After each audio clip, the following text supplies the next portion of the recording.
Hi friends, current affairs parts 10 சில awards வந்து பார்க்கலாம். அதாவது சரஸ்வதி சம்மான் அவார்டு. இது வந்து 2022 பிரபல தமிழ் எழுத்தாளினி சிவசங்கரி அவங்களுக்கு வந்து கொடுத்துருப்பாங்க.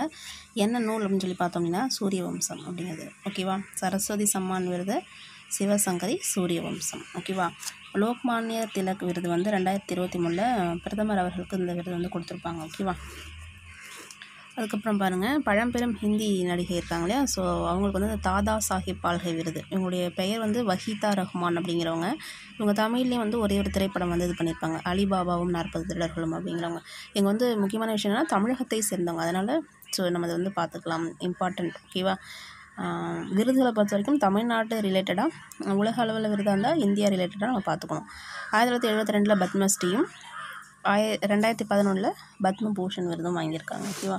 அதுக்கப்புறம் பார்த்தோம் அப்படின்னா நார்மன் போர்லாக் விருது விவசாயத்துறைக்கான மிக உயர்ந்த விருது விவசாய விஞ்ஞானி சுவாதி நாய்க்கு வாங்கியிருக்காங்க. நார்மன் போர்லாக் பசுமை புரட்சியின் தந்தை இல்லையா. ஸோ ஒடிசாவை சேர்ந்த இவர் விதை பெண்மணி அப்படின்னு அழைக்கப்படுகிறார். இவருடைய பெயர் வந்து சுவாதி நாய்க்கு வாங்கணும். ஓகேவா? தேங்க்யூ.